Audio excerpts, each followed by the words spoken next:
saudara-saudara kita yang telah kena tipu ya. Padahal mereka orang pintar-pintar dan bukan main, kerja dalam pergayaan pun, tetapi masih terlena ya. Namanya si Dani ya.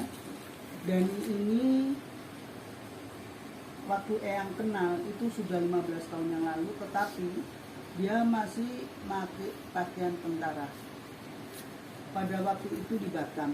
Setelah saya di Batam, saya diundang ke Medan.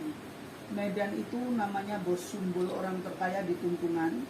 Ini sebelahnya tuh Sipur. Sipur itu asrama tentara. Dan saya tahu Dani di situ. Dia pakaian dinas, loh. Kamu dinas di sini? Iya, Eyang, aku dipindahkan di sini. Pemikiran Eyang, dia itu masih tentara ya. Dan sudah lama nggak ketemu. Saya sempat ke Lumajang lewat. Eyang ada di mana? Saya ada di Probolinggo, mampir. Saya kebetulan pulang kampung ke Lumajang. Saya pulang, saya tahu rumahnya, cuma yang nyupir itu si Emil. Jadi Emil yang tahu persis tempatnya. Kemudian kemarin waktu Desember Januari aku pulang ke Bali. Di Bali dia nelponnya ada di Jakarta atau di Bali. Aku ada di Bali. Aku kebetulan saya baru pulang belayar. Kok belayar? Dan ya saya ada tugas. Ternyata di situ bawa anak-anak kapal ke rumahku ya. Mereka makan apa segala di situ. Terus dia ngaku si Denny, aku tuh orang tua angkatnya. Orang-orang itu percaya dong kalau aku nih orang tua angkatnya. Kemudian dia bawa amplop duit 1 juta. Eyang, aku habis berlayar, aku ada duit. Eyang ini enggak pernah minta, ini aku Eyang kasih. Kita anggap itu memang uang belayar ya. Aduh, kamu jauh-jauh kena angin, kena hujan, belayar kasih aku, ya namanya orang tua. Uang itu diamplopi, tak taruh di sini ya. Dan itu disaksikan sama anak buah saya semua, termasuk Anes.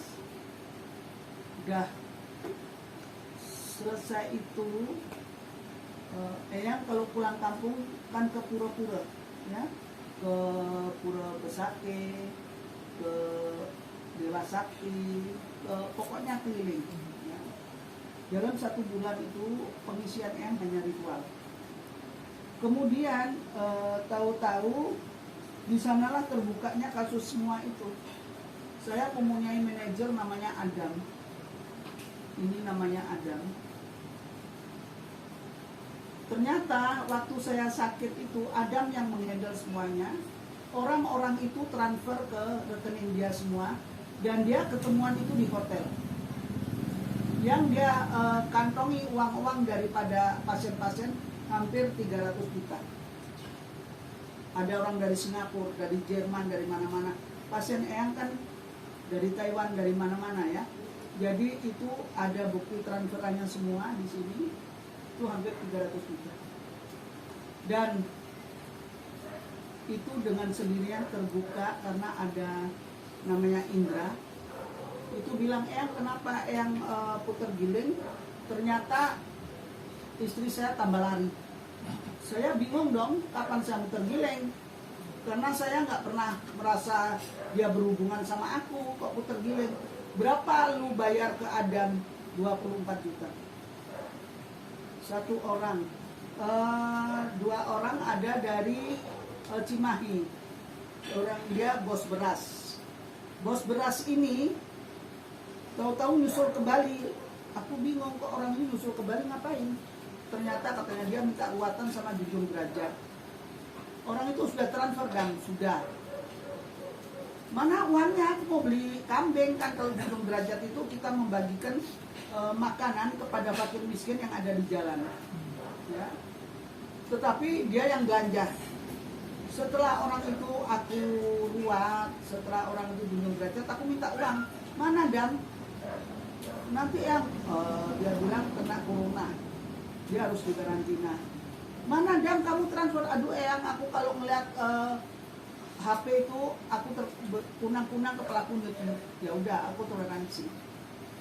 Kemudian kok perasaanku nggak enak ya, ini ada sesuatu yang janggal. Kemudian Eyang ada Dani ini kan tak anggap tentara. Dan yang ada gini-gini, lah ayo diparani, itu bohong, itu Eyang, karena sudah dijumlah sama Anes sudah 200 sekian waktu itu. Ternyata mencuat lagi sehingga bertambah lagi. Terus aku minta tolong sama Dani, CRV ku diambil sama si Dani sama handphone iPhone. Manajerku itu dapatnya dari Eyang 10% dari penghasilanku. Terus umpamanya ada 1 bulan ini aku dapat uang 200, ya dia dapat 20 gitu. Tetapi kadang-kadang pasien yang sudah berhasil malah ngasih lebih-lebih. Kemudian dia ambil CRV-nya, dia ambil ininya, itu pun masih kurang karena CRV itu dia kredit sama aku gitu. Dia melarikan diri, entah sekarang di mana beradanya.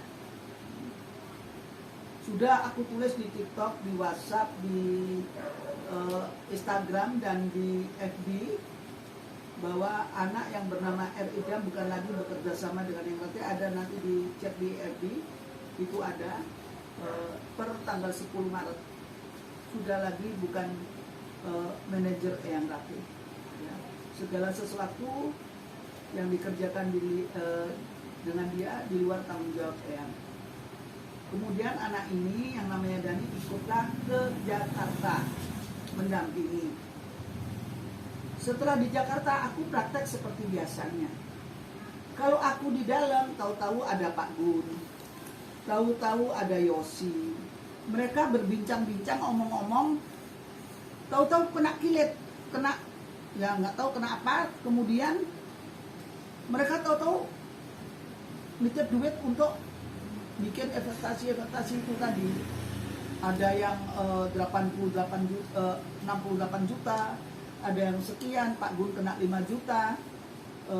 Tukang pijat bahkan masa suka disuruh nganter ke sana sini pakai motor, ini nggak datang, pada udah takut mungkin dia karena dia tukang pijat. Itu 13 juta, padahal untuk anaknya sekolah SMA. Nangis, aku taunya baru mereka komplain, baru mereka ini. Nah, kalau dengan bos satu ini beda. Dia datang ke kamarku, doa, Eyang mohon izin, aku mau ikut, enggak begitu bahasanya, aku minta doa restunya begini. Kamu mau apa? Aku mau ikut Mas Dani. Loh, kamu kalau mau main apa-apa, kamu jangan ikut-ikutan ya. Kalau kamu mau nitip duit sama dia 1 juta 2 juta, begitu kan bos? Jangan banyak-banyak. Kita nggak tahu siapa dia. Saat sekarang ini aku nggak tahu, soalnya sudah tidak pakai tentara lagi. Masa ada tentara bisa cuti lama-lama? Ya, dari sana ke sini, sedangkan adikku aja yang di Kopassus, kalau di mana tempat harus lapor. Di mana tempat harus lapor. Ini tidak. Di situ aku mulai curiga. Terus aku ngasih tahu sama Bos Indra, tahu-tahu dari Anes, supirku diajak. Jadi Eyang waktu itu nggak punya supir sama sekali, diajak untuk cari pasien-pasienku. Tentu supirku tahu pasienku karena dia yang mendampingi aku setiap hari. Di sini ini sudah aku blokir semua karena aku tahu dengar begitu-begitu semua pasien karek yang ada di EBI. Kalau ada orang ini jangan diladeni, itu penipu. Kemudian aku iseng telepon ke Bali, taunya Mbak Leli ini dia pedagang nasi besar sekali karena dia meladeni Polda. Dia kena 105 juta. Kemudian namanya Kadek itu kena 68 juta. Tadi sudah aku bilang, nanti kalau ada wartawan mau ngezoom, berikan keterangan untuk mereka. Terus ada lagi yang kecil, ada yang 2 juta, ada yang hanya pembantu-pembantu kena dirit. Jadi seperti itu kejadiannya tentang si Dani ini. Dan sampai hari ini semua HP orang ini diblokir. Tidak bisa menghubungi dia sama sekali. Bahkan aku maki-maki, kamu itu jancuk kamu ya. Ternyata kamu itu memberitai sama aku. Kamu ngaku aku ini orang tua angkatmu. Tapi kok seperti ini kejadiannya. Yang kamu tipu itu orang sekitaranku, teman-temanku semua. Aku bilang, kamu tak kasih tempo. Tolong, kembalikan punyanya orang-orang ini. Tidak ada jawaban karena sudah diblokir. Seperti itu, makanya aku sama Mas Indra ini aku bilang, Mas Indra, bagaimana kalau kita mengumpulkan teman-teman pers agar diviralkan, agar tidak ada kejadian lagi. Masanya pembantu pun yang gaji 2 juta karena dia kepengen mau lebaran, dikasihkan semuanya. Sampai pembantu itu nangis-nangis. Susterku kena 3 juta. Tetapi aku tidak tahu. Sudahnya Dani lari. Katanya jangan bilang-bilang Eyang, semua dipeseni seperti itu. Jangan tahu Eyang, nanti Eyang itu kan ilmunya beda sama aku. Dia kalau ilmu begini-begini dia nggak suka. Nanti akan berubah semuanya. Setelah aku kumpul-kumpulkan lebih daripada 400 juta, itu udah keterlaluan. Ini Adam kedua. Itu kejadiannya. Kalau tidak ada Adam ini, tidak mungkin orang ini ikut ke Jakarta. Gitu, tidak akan ikut ke Jakarta. Gitu. Karena kan kita bawa mobil 2.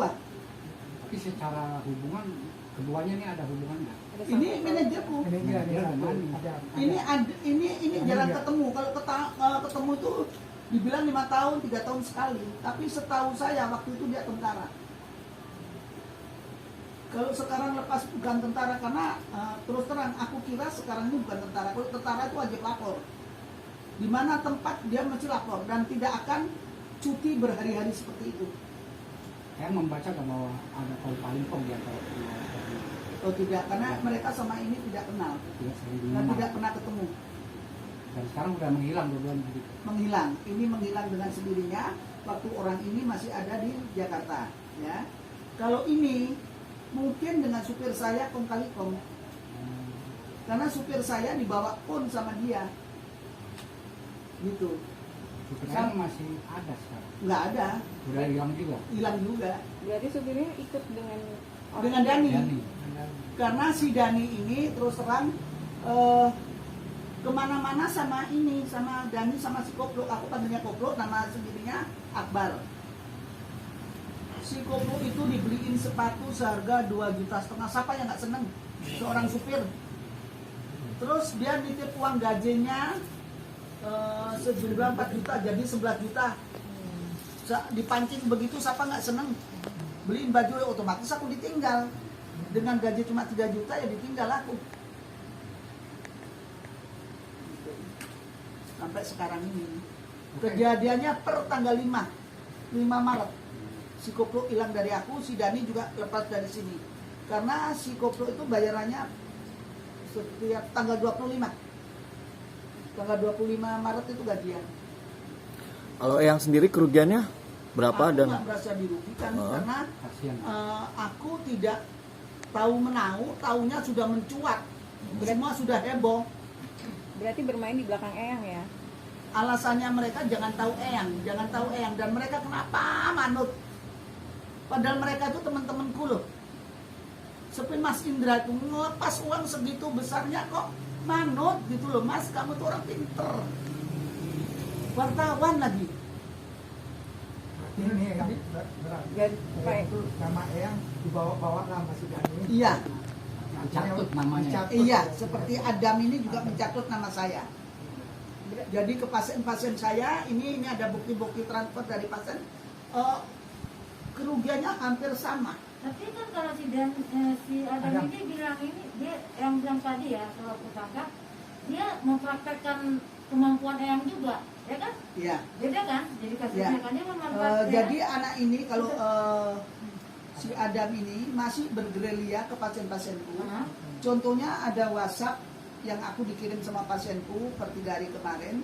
Mas, kamu jadi pasang susuk enggak? Ya. Enggak Mas, ini lagi bulan puasa, enggak dulu deh. Mas Adam kabarnya gimana? Baik. Tetapi Mas, aku udah nggak pegang Eyang loh dengan nomor baru. Terus dia bilang sama pasienku yang di Australia namanya Aisyah. Aisyah, aku bisa nggak pinjam uang 8 juta? Terus, wah nggak punya mas, aku kan anak kuliah di sini. Ya tunggu aku dapat dari orang tua lah, dari nyokapku gitu. Pasienku yang pengusaha properti yang dia ada di Palembang, orang terkayanya Palembang, dia kena 38 juta. Alasannya Eyang mau kasih tumbal biar propertinya banyak laku. Nah kalau Pak Indra sendiri apa ya?